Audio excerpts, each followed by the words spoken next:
दूर से उन्हें कुछ लड़कों की चीखें सुनाई दे रही थीं, जिन्हें ग्रीवर्स अपना शिकार बना रहे थे। गैली और उसके कुछ साथी बॉक्स के अंदर छुप गए, जबकि थॉमस, टेरेसा और बाकी लड़के खेतों की तरफ भागे और वहां छुपने की कोशिश करने लगे। तभी एक ग्रीवर ने अपनी पूंछ से एक लड़के को उठा लिया। वो लड़का पूरी कोशिश कर रहा था कि अपने दोस्तों के पास पहुंच जाए, लेकिन तब तक एक एक करके कई लड़के ग्रीवर्स का शिकार बन चुके थे। अचानक एक ग्रीवर ने थॉमस और उसके दोस्तों का रास्ता रोक लिया। तभी टेरेसा ने उस पर एक लैंप फेंक दिया, जिससे वो जल उठा और सबको भागने का मौका मिल गया। सब पूरी तेजी से भाग ही रहे थे कि अचानक एल्बिन गिर पड़ा और उसी वक्त एक ग्रीवर उस पर झपट पड़ा। उसे रोकने के लिए थॉमस उस डिवाइस के साथ उसके सामने खड़ा हो गया। ठीक उसी समय हंटर्स ने ग्रीवर पर हमला कर दिया और इस मौके का फायदा उठाकर सब लोग एक हट में जाकर छुप गए। लेकिन खतरा अभी खत्म नहीं हुआ था। अगले ही पल एक ग्रीवर छत से अंदर घुस आया और उसने एक और लड़के को उठा लिया। उसके बाद उसने चक को भी पकड़ने की कोशिश की, लेकिन थॉमस और उसके साथियों ने किसी तरह उसे बचा लिया। मगर इसी बीच वो राक्षस एल्बी को पकड़कर ले गया। जब सब कुछ खत्म हुआ और वो बाहर निकले तो उन्होंने देखा कि अब बस वही लोग जिंदा बचे थे जो बॉक्स के अंदर छुपे हुए थे। बाहर आते ही गैली ने थॉमस को मारना शुरू कर दिया, क्योंकि उसके मुताबिक ये सारी गलती सिर्फ थॉमस की थी। लेकिन थॉमस के मन में अब भी सवाल थे और जवाब पाने के लिए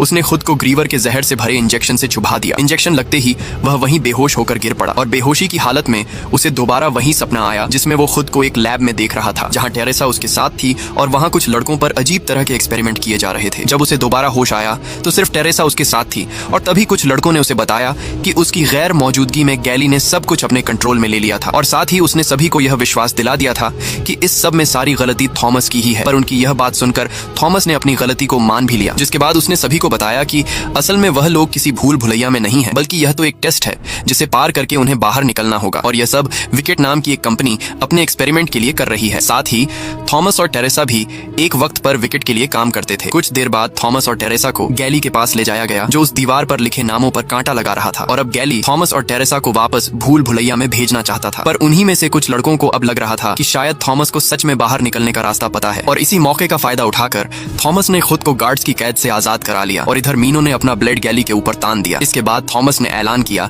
कि अब वह और उसके साथी हमेशा के लिए यहाँ से जा रहे हैं और अगर किसी को उनके साथ आना है तो वह आ सकता है। गैली को लग रहा था कि कोई पागल ही उसके साथ जाएगा, पर अगले ही सेकंड काफी सारे लड़के उसके साथ जाने को तैयार हो गए और काफी देर तक भूल भुलैया में भागने के बाद आखिरकार वो लोग सेक्शन से के दरवाजे के बाहर पहुंच गए, जहां उनका सामना एक और ग्रीवर से हुआ। इस लड़ाई में उन्होंने बड़ी ही चालाकी से उस राक्षस पर हमला किया, पर इसके बावजूद भी कुछ लड़के खाई में गिर गए और तभी टेरेसा ने उस राक्षस पर हमला करते हुए गलती से डिवाइस को खाई की तरफ फेंक दिया और जैसे ही चक उसे उठाने के लिए गया तो उसकी नजर एक और ग्रीवर पर पड़ी, जो कि ऊपर ऊपर की तरफ आ रहा था। पर जैसे ही चक ने इस बारे में सभी को बताया, उन्होंने उस राक्षस को अपनी पूरी जान लगाकर वापस खाई में फेंक दिया। पर तभी दो और ग्रीवर्स वहां पहुंच गए, जिसके चलते उनमें से काफी सारे लड़के मारे गए। पर वहीं दूसरी तरफ टेरेसा और चक ने डिवाइस की मदद से उस दरवाजे को खोल दिया। दरवाजे के सामने खड़े होकर उन्हें पता चला कि इसे खोलने के लिए एक खास 8 डिजिट का कोड डालना होगा। थॉमस को तुरंत अंदाजा हो गया कि यह कोड भूल भुलैया के सेक्शनों की